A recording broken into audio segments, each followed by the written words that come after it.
Welcome to the Military Transition Podcast, Human Resources Pathfinder Series, where we share invaluable human resources career insights and HR tips and tools tailored specifically for the veteran community.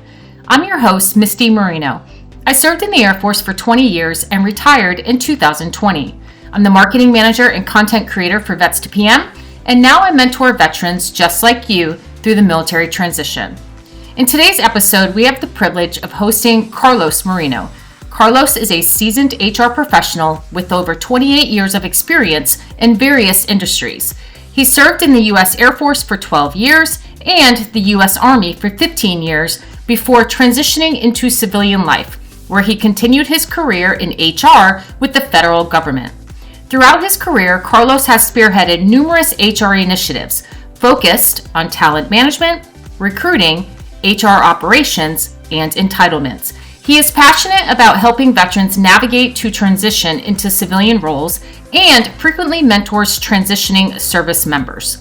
Join us as we explore Carlos's journey from a military service member to a federal government employee, his experiences and insights in his current role, and his dedication to supporting veterans and enhancing HR practices. Let's dive in. Welcome, Carlos, to the show. I'd love for our listeners to get to know you a little bit better. So why don't you introduce yourself? Yeah, sure. Hi, Misty. Thanks for having me on board. And this is a great opportunity. I am Carlos Merino. I used to be in the Air Force for about 12 years, and I transferred to the Army and served in the Army for about 15. And I am an HR professional, been in the HR professional for the whole time in the Army. Was not in the Air Force, but I can say majority of stuff I do in my career kind of leads towards that kind of work. So it's been a great journey, and now I'm a civilian HR professional, and I love what I do. Awesome. Yeah. So I asked you, to come on the show. We've been connected on LinkedIn and gone back and forth a couple times. And I see that you are doing HR now in the civilian sector, but it's still as a GS employee, right? So you're still with Department of Defense? I am, yes. I am working for the last year and a half in HR operations, and I am working for the Army. Awesome. Yeah. So, today's podcast is just really all about giving information and education to veterans who are thinking about the human resources career field. And we always like to talk to veterans who have done it, right? Who have done it in their military career and are now doing it in their civilian career. So why don't you give us, a little timeline as far as how you got to where you're currently at now and what made you pursue HR in the civilian sector? Well, it's interesting because if you look back, I look back 20 years from now, or even when I started in the military, 1995, I came into the Air Force, and right out of probably a year of college under my belt, and I would have never imagined that I'm in the position I'm in now. So throughout the years, working in the Air Force acquisitions, like you, I saw that you had some honor guard time working, doing honor guard stuff. I too was in the honor guard for 6 years in DC. And that was really a foundational period for me that helped me become more disciplined and really helped me move forward in my military journey. So it didn't start, HR didn't start for me until the Army, and that was 2007. And when I transferred from the Air Force to the Army, and I was a mid-grade captain at the time, and then didn't know what I was getting into when I transferred over. The Army was like, Air Force, yeah, HR, that's what you're going to be. I'm like, what about infantry? And like, no, not infantry. What about armor? No, HR will be a better field for you. So that what ended up being my future for the next 15 years, after that. So it really was for me, not something that I chose, but a person of faith, I would consider myself. I really believe, looking back, it's what God wanted me to do in my life. And so the experiences the Army gave me between leadership positions in different HR offices that I had to lead folks, through HR processes for the Army, which is different than the civilian sector. Other opportunities in HR operations, which in the civilian sector you don't consider necessarily HR, like postal operations, mortuary. Those were great experiences in themselves, just to be able to solve problems and understand people dimensions. Also working with different people around the world, because when you get stationed in Iraq, Afghanistan, or just traveling the world, or dealing with foreign nationals, and it really helps give you a broad perspective, and I think make you a much better leader. Yeah. So again, going through those years, telling myself after I was done, I'm getting out. I'm not doing anything HR anymore. I'm going to move on. And now look at you. And now look.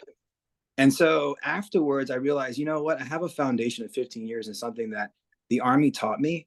You know, I'm not the best at it. I surrounded myself, like you always hear this from, it's so cliche, right? Surrounded myself with great people. That's true. And those folks did the great work. You know, as an officer, you just kind of like, you manage it and you lead those folks. And but actually I learned more from them than anything else. And then when it's all said and done, I realized, you know what? I have so many years of experience. I have a great foundation. I have such a big network. And I even did one of those skill bridges that sent me to, I went to a contractor and worked for them for 3 months. And I realized great people, military veterans, great work. I was building I was building, I forgot what you call it when you build the contract. It comes to me in a minute. I was learning how to, like the service level agreement or the statement of work or something like that. Right. It'll hit me in a minute. Yes. And it was, yeah. Go to the website, find out what contracts are out there, and then I would build those contracts. There's a name for that. But I realized I didn't want to do that for the rest of my career. And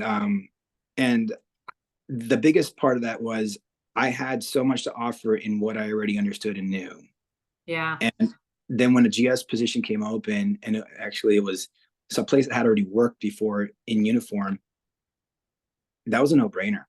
And yeah, I'm not making as much as I would have if I had stayed with a contractor, but there's so much more to a job after the military than trying to make money.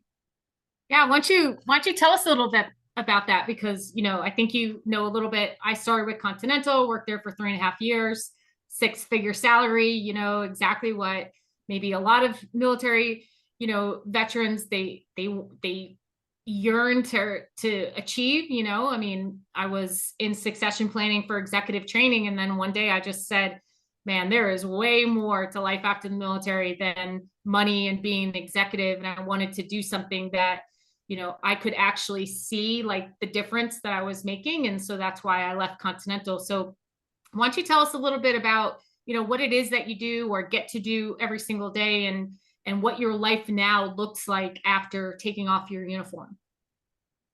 Yeah, I did 27 years in uniform. And I can tell you, I tell people, man, if I would have known it was this good after the military, I would have gotten out in 20.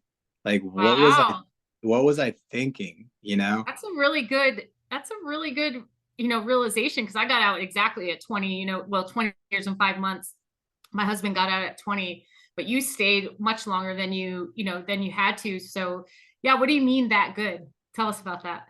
Okay, well, I said that I tell people that at first, and then I follow up with, but I don't regret doing the other 7. Yeah.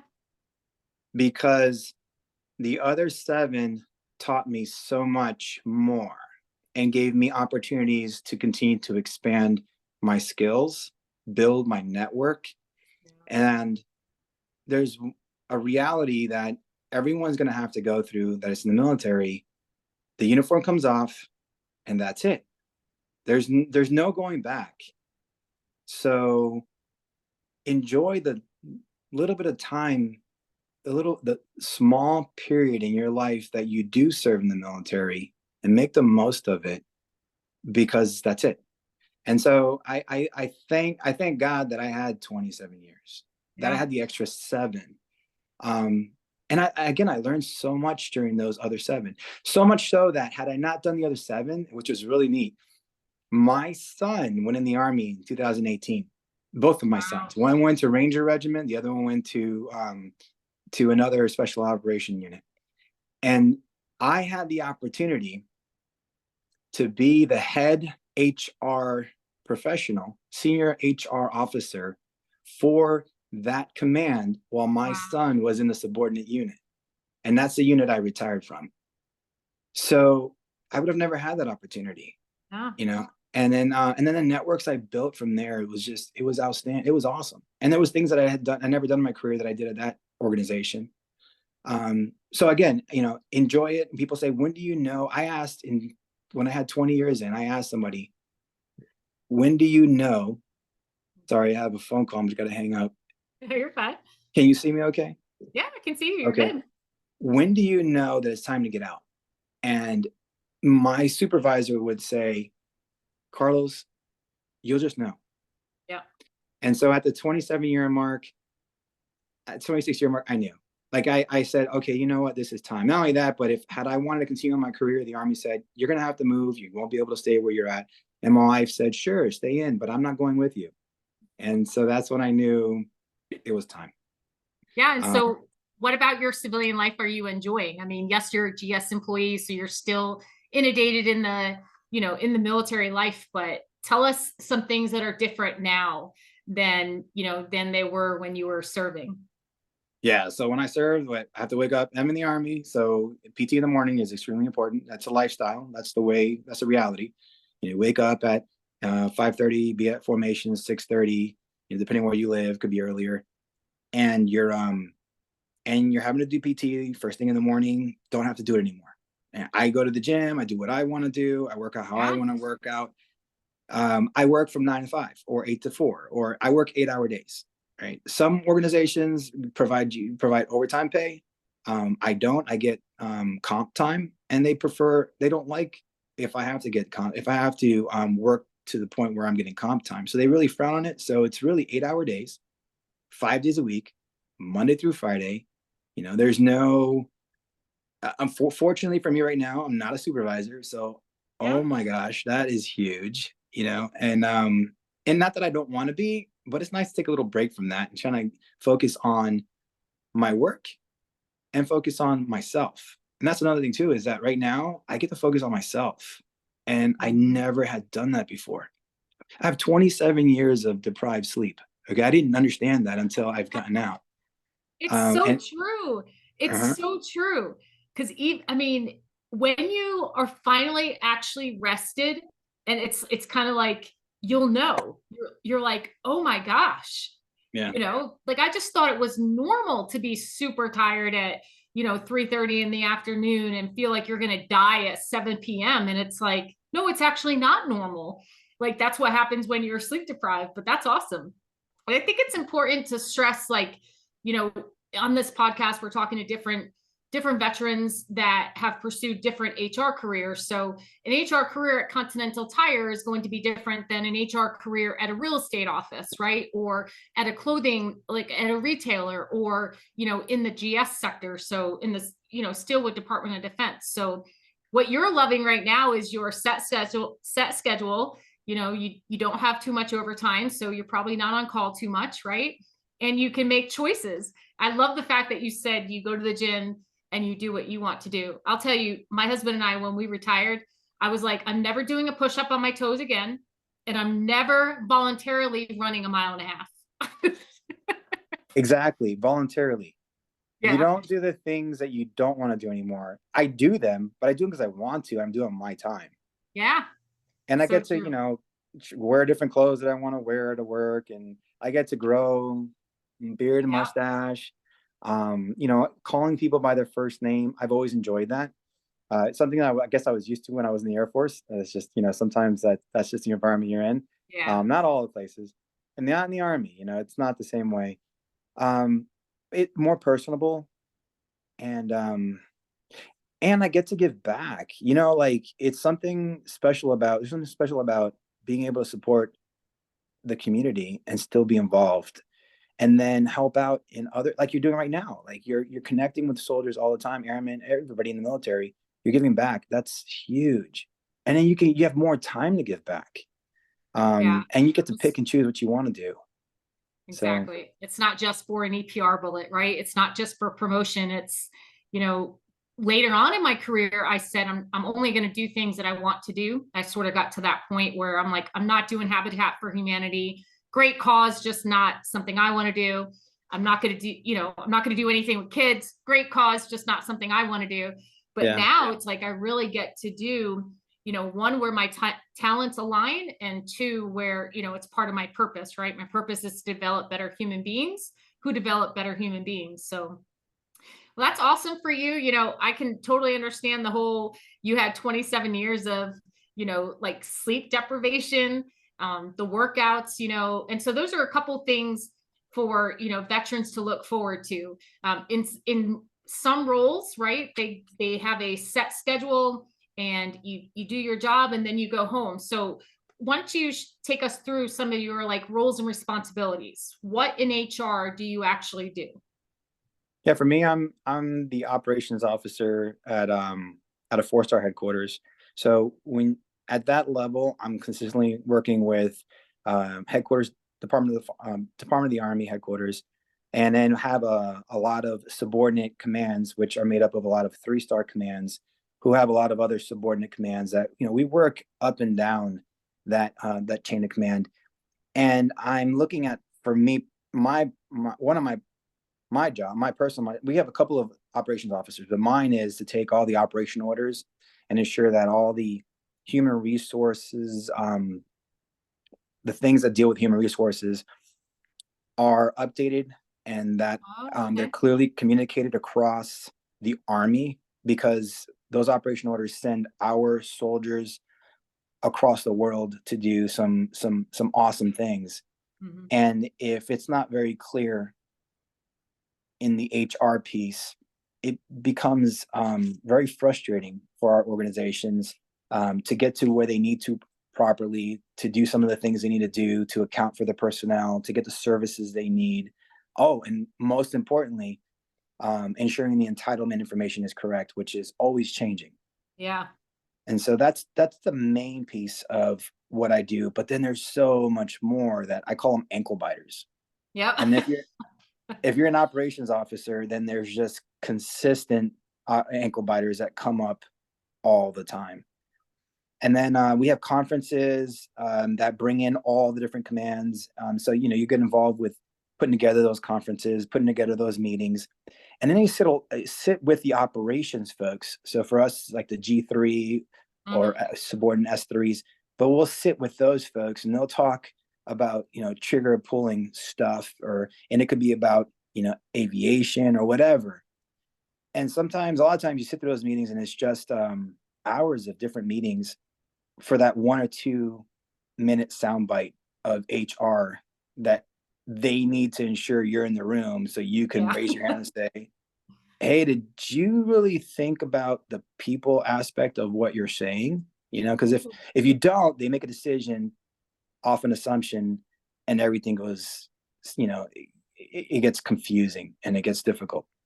Yeah, it's you see that in the the traditional civilian sector too. It's and I don't think they do it on purpose. I think No. sometimes you're just so far removed, right? You make decisions in a vacuum, unfortunately, or in a silo. And again, I don't think most of the time it's done on purpose, but things are fast moving in the world today. So sometimes decisions have to be made and not everything is thought of. So it's, it is important for HR to be in the room. As small as the piece of the pie that we may have, it's important for us to be in the room to ask those buffer questions, right? And so as an HR professional, sorry, I always say, can we do it? Is there a law? Is there a policy? Is there a procedure? Is there an operation order? Something, right? Can we do it? What supports the fact that we can say yes to this? should we do it? Is it going to, benefit the business and the people? And then the third one is it going to be equitable? Is it going to be fair across the organization? So Yeah. are those some of the decisions that you get to impact as well? Yeah, we do. I would say, for me, I'm gathering the information. I'll ask the tough questions, why, where are you getting this information from? And then the back of my head, really, for me is who needs to know? Because most of the time I don't have the answer, but I know somebody else within my organization of like 70, 80 people needs to know this information. And so when I see them to get back right away, I'll go to the different sections and then start asking or start letting them know, hey, this is being discussed. Here's the information. I think that's the biggest part of any organization is the communication piece and being transparent. I mean, when I took my PMP, and I realized, okay, there's really not much difference between this and what I've been learning for the last 20 years in the military. And as an officer, okay, this is MDMP over again, but with, civilian speak. We're not saying those acronyms in the military, but it's the same thing. And then when I took the PMP, it was like, okay, this is all not water flow. This is all it's been about Waterfall. a year. Yeah, waterfall. Mm-hmm. But this is not waterfall. This is this is all agile. Thank you. This is all agile. And the test was mainly agile when I took it. And I'm like, this is leadership 101. I mean, that's all you really need to understand. What you don't, when you take the test, you really need to know where it all falls, on the scheme of things, so you can answer the questions properly. So you need to study, obviously. But if you're a good leader in an organization, you've been leading for a long time in the military, it shouldn't be hard once you figure out the water flow. Did I say it right? Waterfall. Yeah. Waterfall process. Yeah. For our listeners, PMP is a project management professional certification. And, a lot of people think that PMP is just for project managers, but I can tell you right now, 3.5 years at Continental, all I did was manage projects. I managed HR projects. I managed, lean operation projects, industrial engineer projects. I mean, projects that I probably had no business whatsoever leading or managing. I did it. So the PMP is such a great resource to validate your project management experience. So like what you're discussing, waterfall, predictive, or agile, every one of us in the military, we know how to initiate projects. We know how to plan projects. We know how to execute and adjust projects, and we know how to close them. And no matter what your career field is, human resources, IT, finance, whatever it be, you have to learn how to manage projects. And why not validate your experience that you already have, right? And through a PMP certification. So speaking of, PMP certification, I know that that's, something that you have under your belt, but what about HR education? So, yes, you're a GS employee. And so obviously your Army experience is part of the reason why, you got that job. But what about HR experience for those veterans who are thinking about HR as a post-service career? Where would you steer them as far as learning about the ins and outs of HR? Yeah, I would say if you want to do civilian sector, you need to go get your PHR at minimum. And if you want to do APHR, right? APHR, PHR, so basically it's your professional and human resources, and there's a different set of credentialing authorities out there, and it's called so many different things, right? So I have an APHR, I have a PHR, I have a SHRM SP. Some people, there's so many, but essentially what you're saying is go and get an HR certification. Yeah, because when I did my research, I went through, before I retired, I went through the Honor Foundation. I don't know if you're familiar with the Honor Foundation. Yeah. Phenomenal organization. Yeah. It's an honor to be able to, be with those guys, and be able to do what I did and learn what I learned. And the network opportunity is incredible. And I still have them there. You're part of your alumni for life, right? Yeah, top notch. Yep. Yeah, it is top notch. And so what I learned, I digressed as I mentioned that because now I forgot where I was going. But PHR, as far as HR certifications, yeah. all the different companies I talked to, because I did coffees is what we call them. And when you basically talk to someone like you and I are talking right now and get to know each other, and then you're asking a list of questions that are provided to you to help you through the process. And as I'm talking to those folks, you're always going to come out, what is it why do you do what you do? How do you like it? What do you need to be? What does it take to be what you do? And if it was HR, without a doubt, you need to have your SPHR. If you want to work, if I wanted to work at the level that I was at as a senior human resource person in the Army, I needed my SPHR. If I didn't want to do senior, and I wanted to do a lower level, then I know there's different acronyms for it, but the PHR overall, I don't know. Yeah. You need a last step. You need to show them that you have the qualifications, right? It's no different than when I went to go work for the contractor. I was going to make $150,000, $200,000 working on the contract, but only if I had my PMP. And so that was a key. I would say an HR professional with a PMP, you can't go wrong. Yeah. But if you're going to get one or the other in the civilian sector, go get your SPHR first, and then go get your PMP, because they're priceless. I mean, you're going to make so much more money. Not only that, but you're going to be so much more marketable. They don't care if you already know how to do your stuff, and but if you don't have it, by law, the contractor can't put you in that position, because the requirement from the military Department of Defense is you have a PMP in order to be in that position. Yep. And so you might not be as good as the other guy who knows the stuff, but if he doesn't have PMP, you're automatically going to get the job. Yeah, and such good points that you bring up, because really what we're talking about basic requirements and preferred requirements, right? So every job seeker out there, if you're not doing it right now, start doing it, but go and look at job postings and look at those basic and preferred requirements. Because when you're trying to figure out, what kind of education do I need in order to get XYZ role, those job postings will tell you. And so what Carlos was sharing is, look at those job postings. Some of those job postings are going to require a bachelor's degree. Some will require bachelor's and master's, right? Some will require a PMP, or you have APHR, you have PHR, you have SPHR. And really what it comes down to is entry level, mid-level, executive level, right? And so look at those job postings to identify your gaps, right? Do a gap analysis. What kind of education do you need to get? What kind of training do you need to have under your belt? And so certifications, I'll tell you right now, validate your experience, may not get you the job, right? Because obviously there's so many other things that are going to get you the job, but I can guarantee you that it will set you apart in your roles and your responsibilities, right? Well, and you brought up a good point. And I would add one more thing to it is, don't shy away from other responsibilities now that are outside the HR world.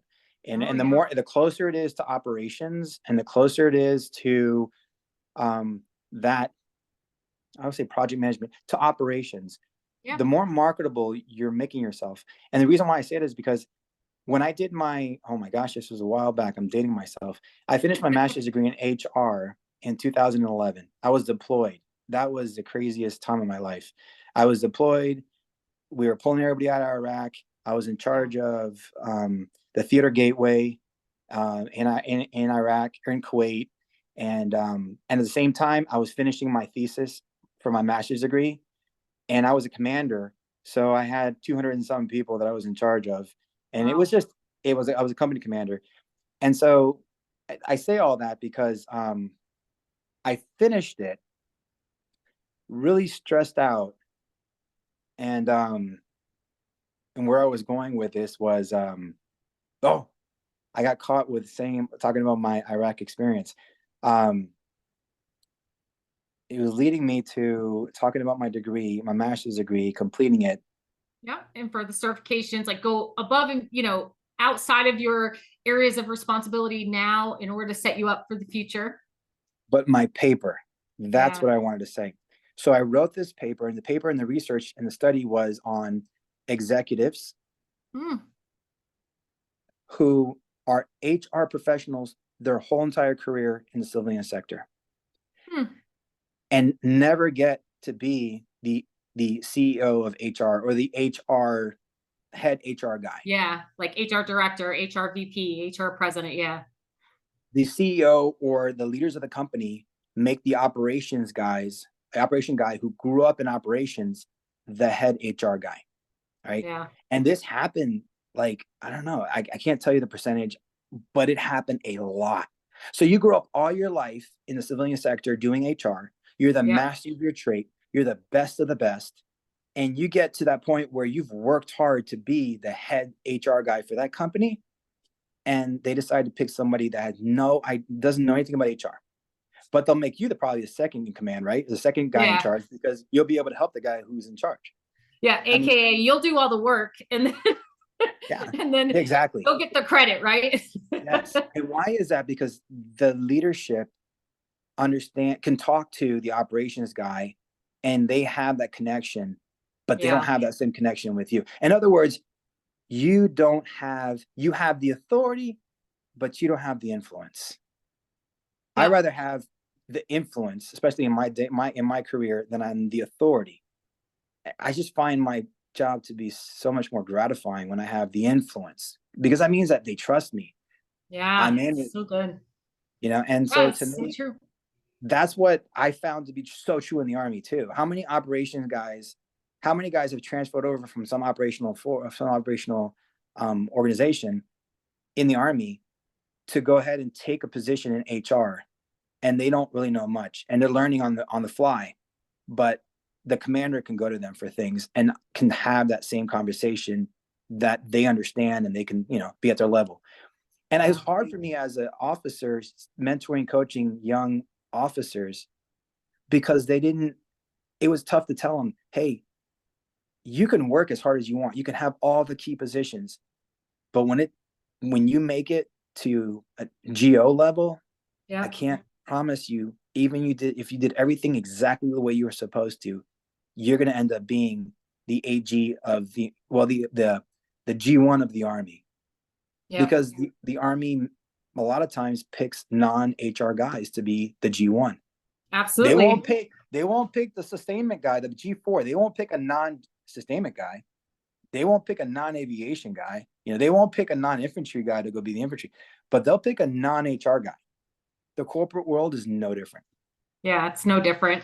That's why I always tell veterans when I mentor and, use my LinkedIn platform, like, our goal should be to develop, our depth and breadth of knowledge, right? Like T-shaped skills, where we're generalized specialists, where we know a little bit about everything, and we can really be a chameleon in the role that we do. And so I hear from you, and I hear from so many other veterans, and I've personally experienced it myself. At Continental, I was a human resources professional, but I managed projects, and then I ordered catering, and I was a secretary, and I was an executive assistant. And was that all part of my, job description? Absolutely not. But I knew how to do a little bit of everything.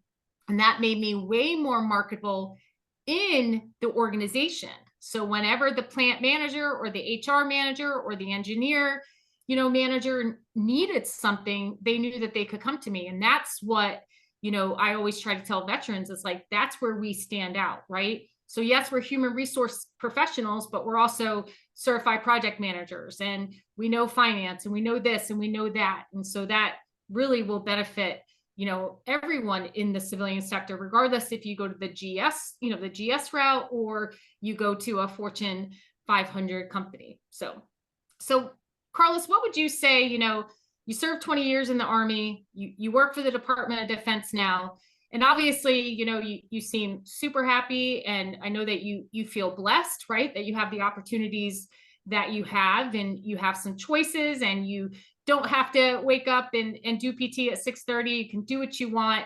And essentially, it seems like you're living your best life, but there's always some obstacles and some challenges that, us veterans face when we transition. So I'd love for you to share maybe, one, and tell us how you overcame it. That's a good question. There's a lot of challenges. So without a doubt, and then if you're going through it now, I know if you're about to get out and you're in that year window, or you're just a couple of months away, or you're like a month or two after, you know what I'm talking about. It's that turbulent moment when it's like, what do I do next? Yeah. And that's really hard, because the unknown, and this is all you've been doing all your life, and if you're a high school kid and you came out and you've just been doing 4 years, well, guess what? Just out of high school, after 4 years, this is all you've known after high school. So while you were adulting, now you're getting out and now you have to do something completely different, as an adult, and it's scary. um Ask me that question. What is it that you're trying to get? What is that question again? Yeah, like, so, when we take off our uniform, I think a lot of people focus on the actual transition, right? The resume, the interview, getting the job, life insurance, health insurance, moving, so on and so forth. But really, when it comes to, taking off the uniform, we have to go through some sort of mental transformation, right? Where we have to see ourselves way past, an officer in the Army or a senior NCO in the Air Force. So what did that look like for you? And how did you overcome it? So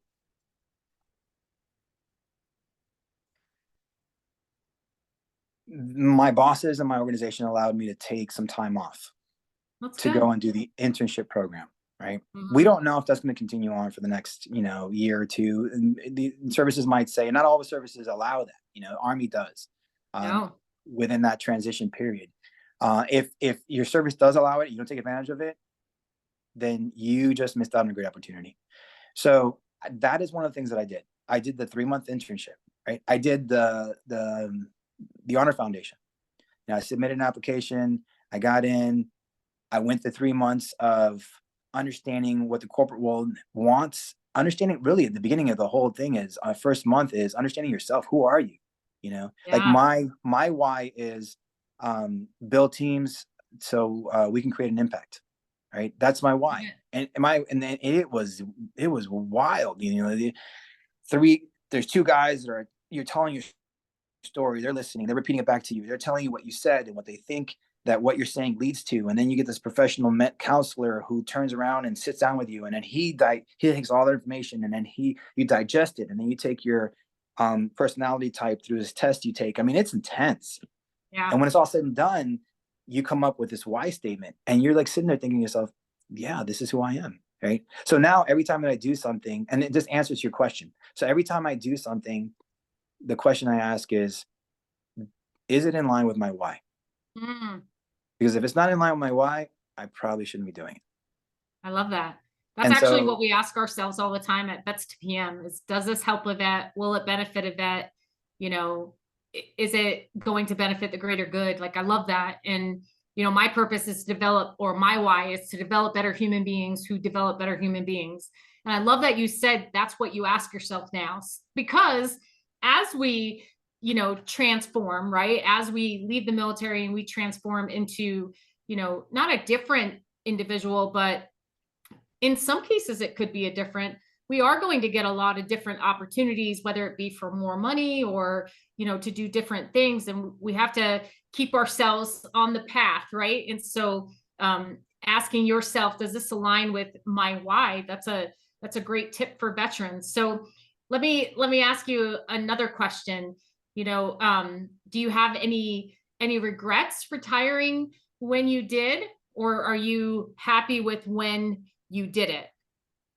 oh, I'm extremely happy when I did it. And again, coming from a more, growing up, in faith, and Yeah. I really believe that there's a time for everything, and there's a reason for it all to happen the way it does. And we don't understand it until afterwards. We're like, wow, that was amazing, the journey that I just took. And so I can say that it all happened within the last 12 years. Everything fell in place, and I'm exactly where I need to be. And I guess that's what makes it so exciting for me. And Yeah. I have I have no regrets. I cannot see it working any other way. This is people ask me all the time, how are you doing? And I'm like, man, if it wasn't any better, I couldn't stand it. And people were like, "Oh, you're so full of it." I'm like, "No, like I'm serious." Like it's scary because I ask myself, okay, where's, because in the Army you're always saying, "Oh, this really sucks." You know what? At least it sucks together. We're all going through it together, so it sucks together. I'm asking myself, when's the suck coming? Because this is scary. Like, I don't want it to end. And I know that and the scariest part is I'm getting older. So as I get older, the clock is ticking. I only have this for so much longer, and then how do I make the most of it? And I think that's the part where I start. And then not only that, but now there's so many opportunities. It's what I've learned now is, right now I'm reading a book from Cal Newport.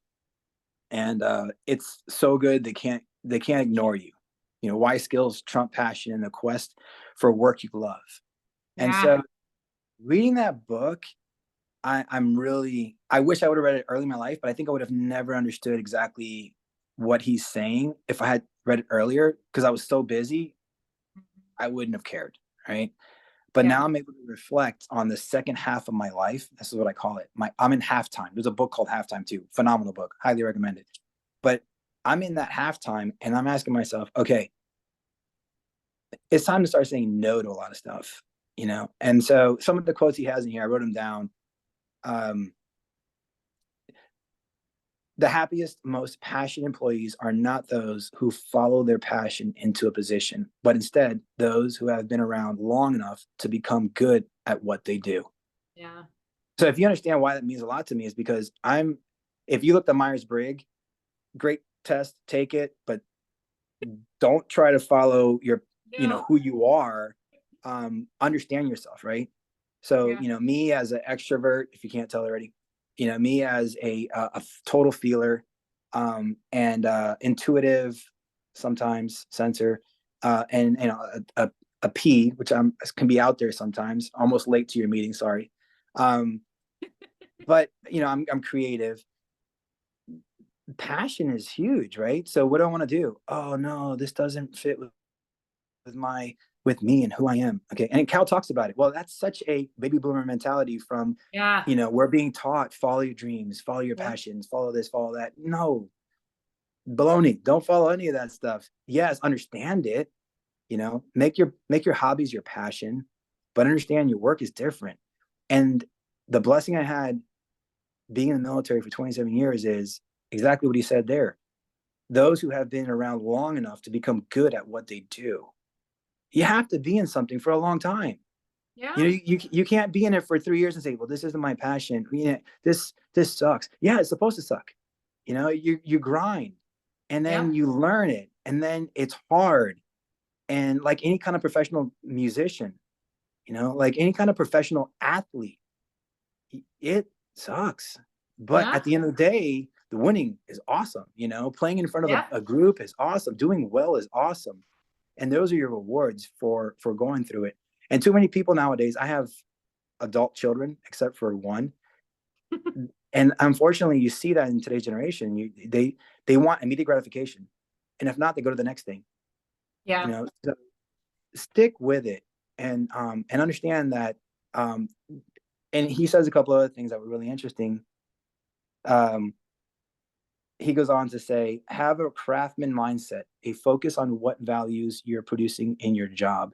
Do not have a passion mindset, a focus on what value your job offers you. You adopt a craftsman mindset first, and then the passion follows. Yeah. That is not how I thought for 27 years of my life. I kept thinking of where's my next thing I want to go do? Because this isn't my passion. The Army is bad because it's taking me away from my passion of what I'm really good at. And then after it's all said and done, I'm like, I made this harder than I need to be.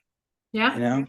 Yeah. And that's one thing that, I stress to veterans all the time. It's like, when you serve, especially when you're serving past 4 years, right? Because you're growing up in the military and you're experiencing different things. But like, you served 27, I served 20.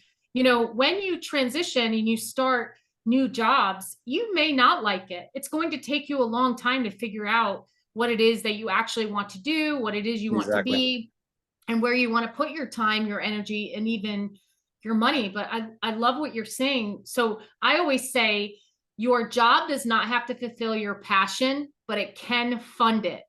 Meaning, Yeah. it actually can just be a job. I know it's really tough for veterans to accept that because, you know, we signed the dotted line to die for our country, right? In order to defend the Constitution of the United States. It's like, it's way more than a job to us.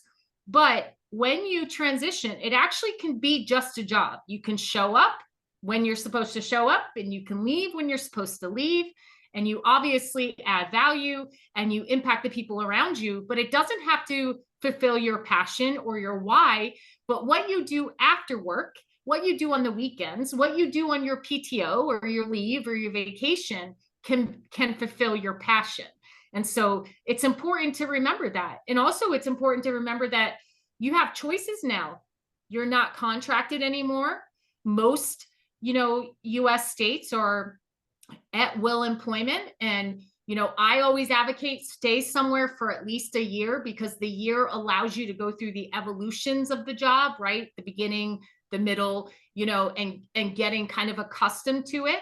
And hey, at the end of the year, if you really just can't picture, you know, like your time, your energy going into this job anymore, then hey, you can make a change. So that's good. That's good insight. Yeah. All right. So as we wrap up, what are some, you know, just some rapid fire tips that you would like to provide veterans when it comes to the transition, HR, education, certifications, anything? Yeah. So things that helped me get through the transition and has made a world of difference for me, and really makes me a lot happier. Right. So I don't have to self-intoxicate, self-medicate. Because I can tell you that's real, right? We get so stressed out. My lack of sleep, my nutrition, I'm not doing nutrition. I'm not exercising. Now what happens? I start to get depressed. I needed a medication.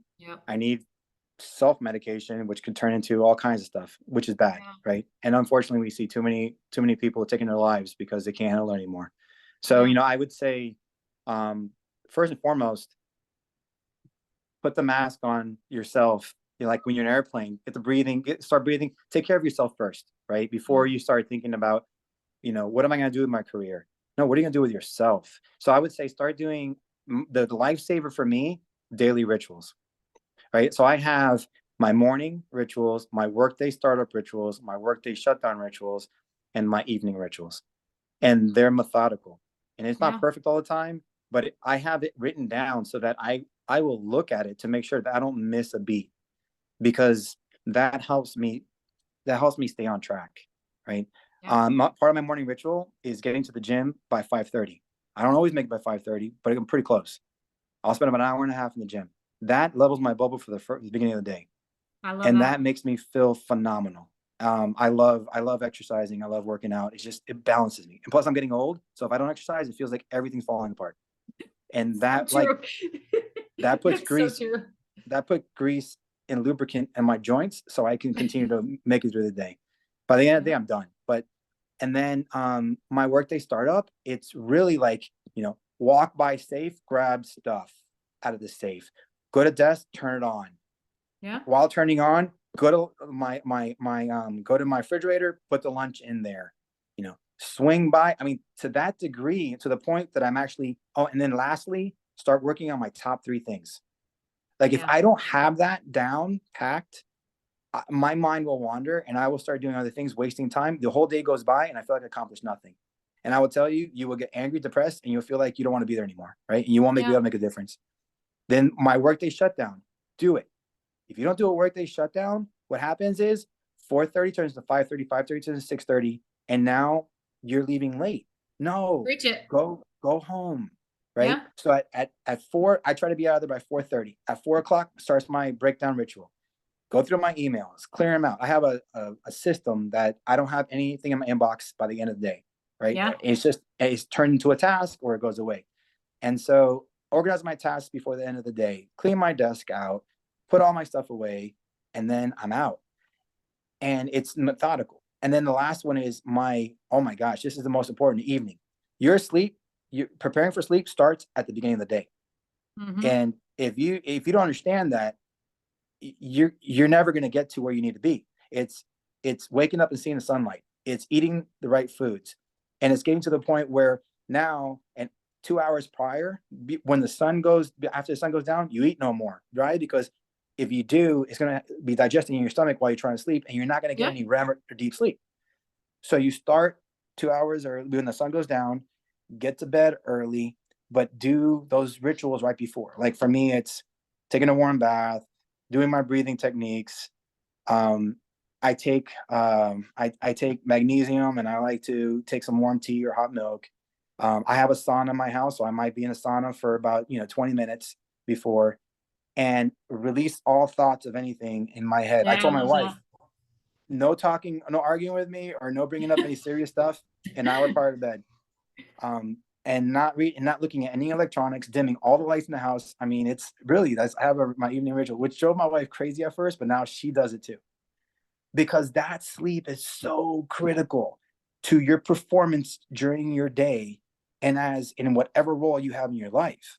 And I never understood that in my life. I would have been such a better soldier had I understood that better, such a better officer had I done that better. Yeah, and I think yeah. Go ahead. Go ahead. What we do is we're knowledge workers. HR professionals are knowledge workers. Yep. You use your brain, right? You have to prep your brain and your emotions. Could you imagine all the HR issues you deal with? Yeah, they suck. The firing, hiring, emotions, the people.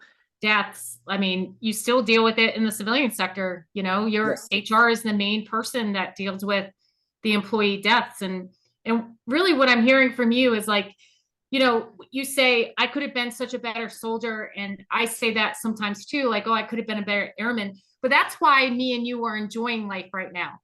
Like age 45, I'm 45, I'll be 46 in a couple of days. This is by far the best year of my life. And it's because I have 100% like, oh, yeah, like if I do this and I do this and I do this, then I'm able to do X, Y, Z, right? It's like we've learned, we've not messed up, but like you learn throughout your career and throughout your life what's working, what's not working. And now we're at the age where you're like, okay, so that didn't work. So it's like meat and dairy. It's like, I know if I eat dairy, I'm not going to have a good time the next couple of days. So I don't eat dairy anymore. It's like you learn the lesson and now you're able to apply it. And I think, your transition has allowed you to really focus on you. And that's what a lot of veterans, forget, that when you leave the service, you are able to focus on you.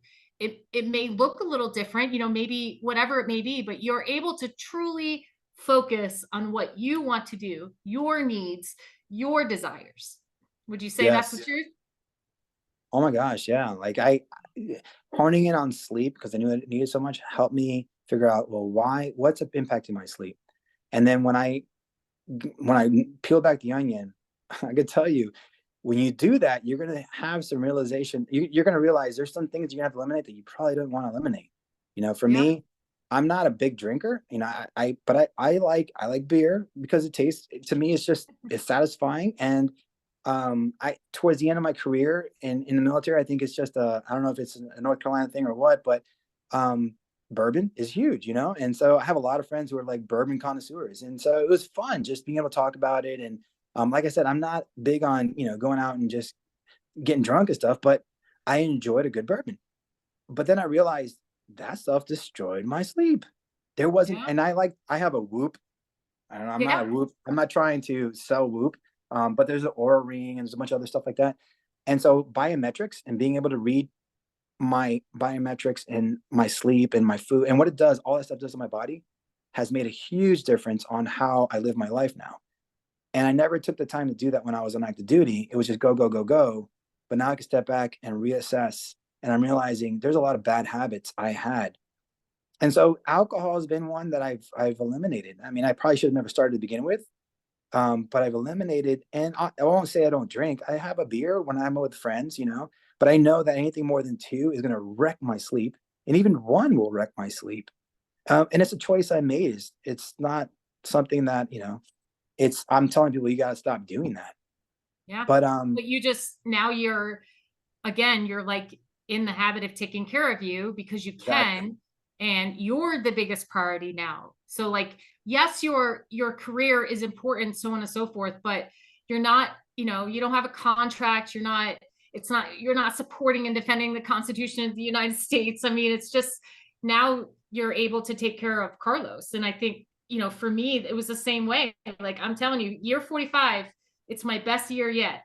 And it's just things that used to bother me don't bother me anymore. I don't have any regrets as far as leaving the service.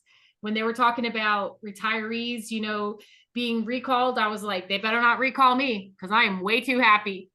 You know, just way too happy. So, yeah. All right. So as we wrap up, when it comes to, you know, veterans who want to maybe pursue an HR career, what are a couple of things that they should start thinking about now? An HR career in particular? Yeah, HR career. I would say don't discount, you know, government services, because that's something that's the number one thing people will say. I'm never going back into the federal government again. I'm done. Okay, well, remember, I'm one of them. Remember, you just did a lot of time that really can make a huge impact, and you can make it easier on yourself because your learning curve is not as steep anymore, right? And so it makes it easier for you. It makes it, you provide a bigger impact to the community, and it's a lot better on the civilian side as far as I say better. It's because everything we talked about.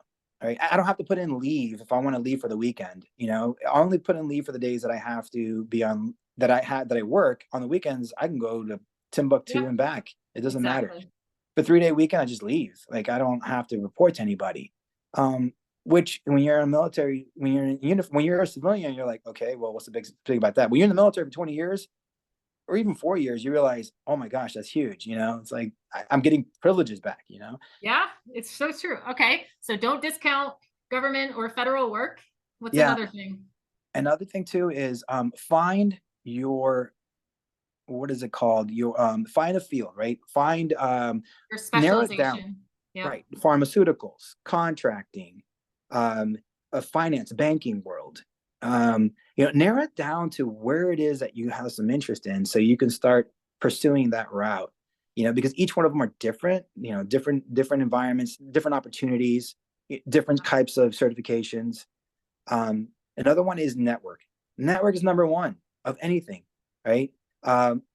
Yes, that's the biggest. You know, start building your network now, and then just start talking to people and asking them about, just having conversations, not just trying to get your foot in the door, but having conversations. Most of those hiring actions are going to happen behind the back door, you know, and somebody getting you a hold of somebody that can get you the job, right? And it's just that's the way it is.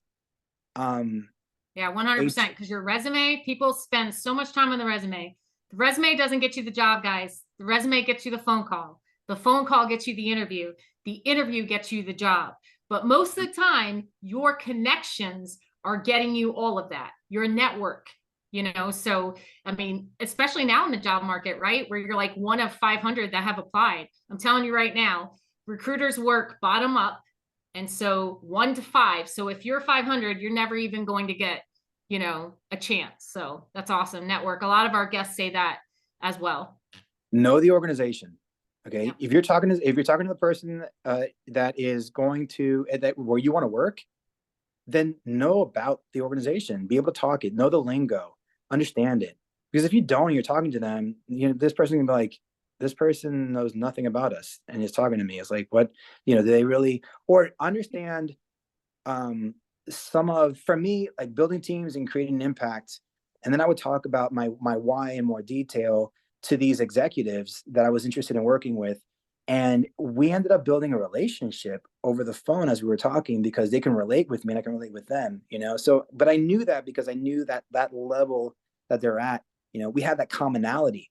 So beginning to start having a conversation with folks to build a relationship. And if you can connect, they might not have something for you, but they might know somebody who does, right?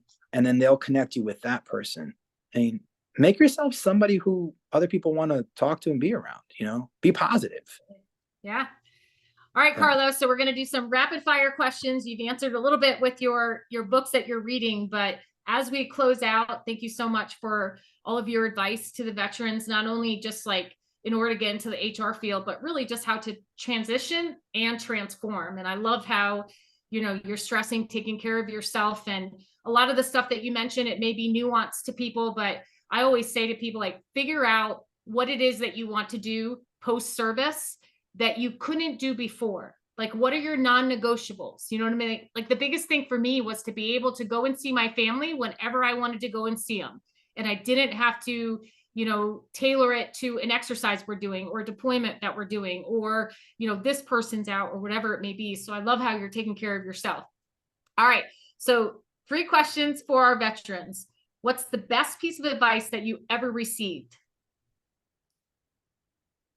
Yeah, I wrote this down, but and then as we're talking, more and more stuff popped through my head.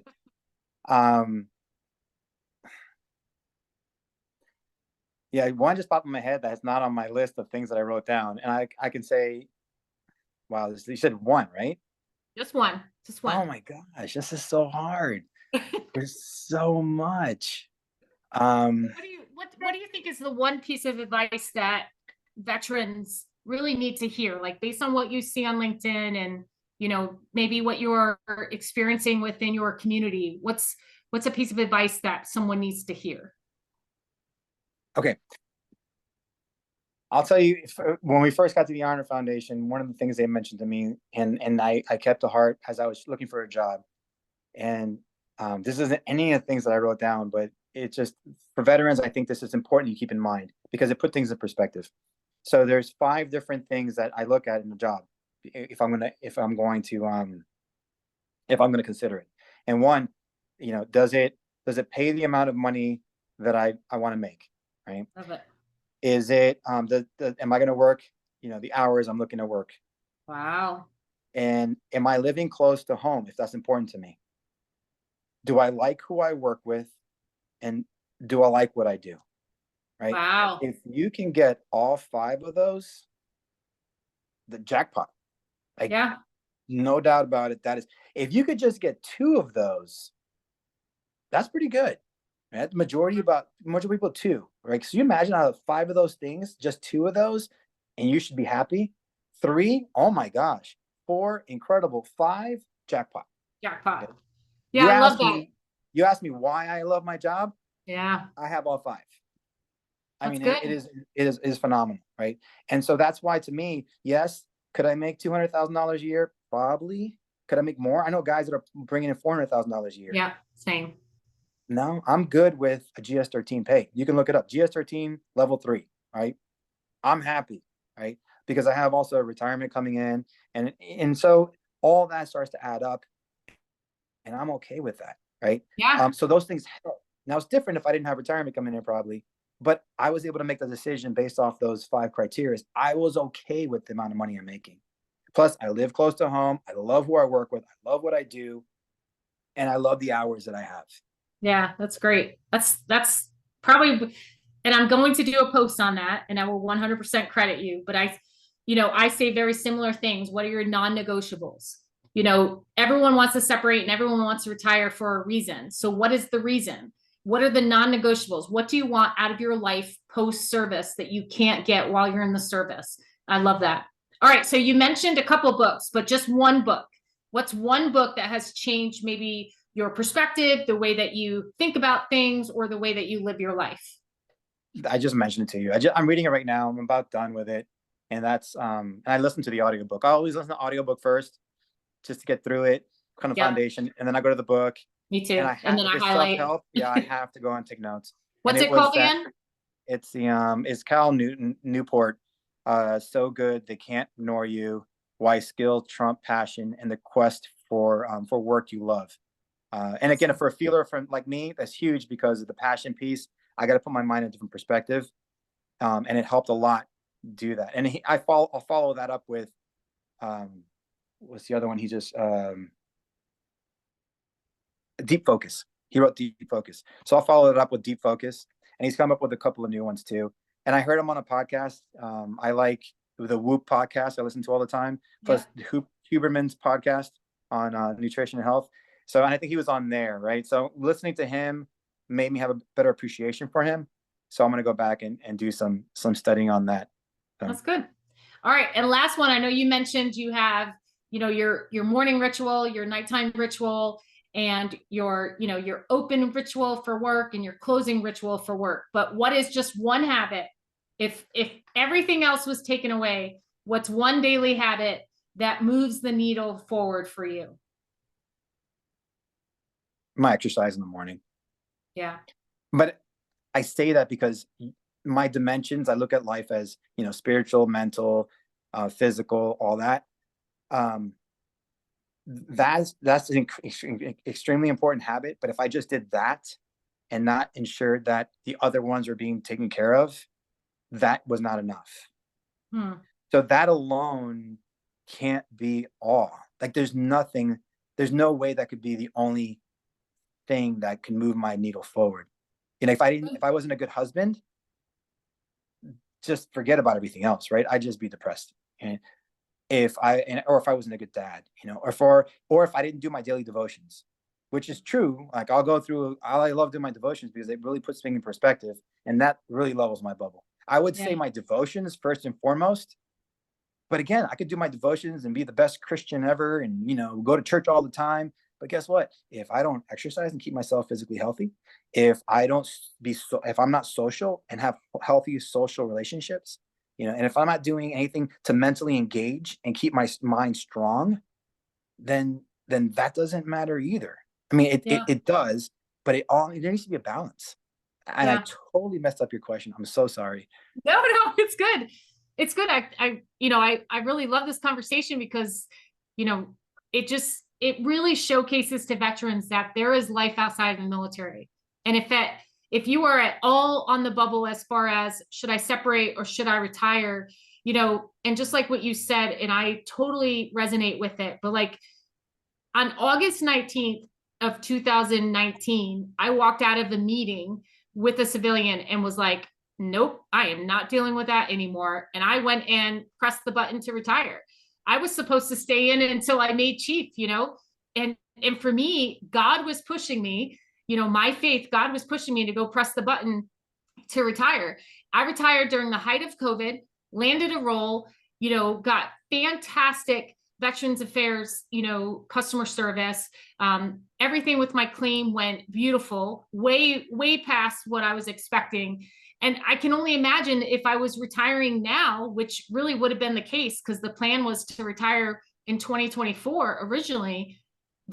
I don't know if I would be where I'm at now, or in fact, I know I wouldn't be where I'm at now, so I love how you're talking about, trust the timing, everything for the most part, everything happens for a reason. And I know that's tough for people to understand, but it's great to see you thriving because it gives people hope that, hey, I can be just as good, but I would actually argue to say, Carlos, I think you're better after the service and mainly because of the service, right? Mainly because of what you learned in the Army and what you learned in the Air Force and just the life that you wanted to create. So it seems like you're living your best life, post-service. And I really appreciate you being here. And you're sharing a lot of stuff with veterans and hard stuff that they need to hear. So thanks so much for sharing your experience. Any last rounds? Misty, what you're doing right now is so critical. And the reason why it's critical is because just like in Proverbs 27:13 says, iron sharpens iron. Yes. So, one person is sharpening the other, and that's what you're doing. And so, and that's what we do all together. And so I think that's one of the main things that we have to remember as we're transitioning.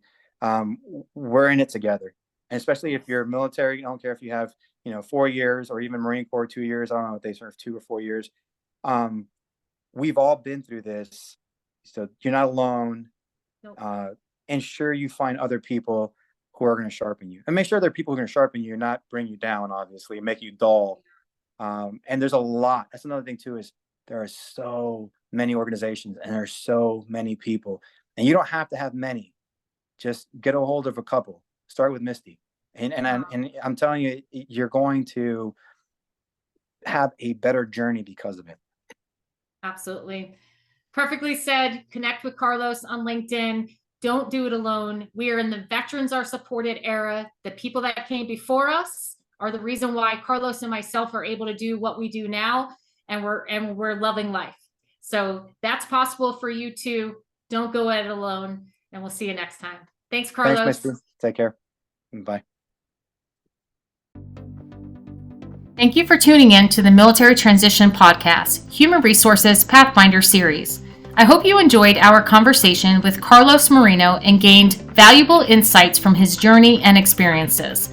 If you found today's episode helpful, please share it with your fellow veterans and friends. Don't forget to subscribe to the podcast so you never miss an episode filled with more HR tips, tools, and career advice tailored for the veteran community. We'd love to hear from you. If you have any questions, feedback, or topics you'd like us to cover, feel free to reach out to us. You can connect with me, Misty Moreno, on LinkedIn, or visit our website at vets2pm.com/training for more resources and support. Until next time, stay motivated, stay focused, and remember that your military experience is a powerful asset in the civilian workforce. Keep pushing forward in your career path, and we'll be here to guide you every step of the way. Take care and talk to you soon.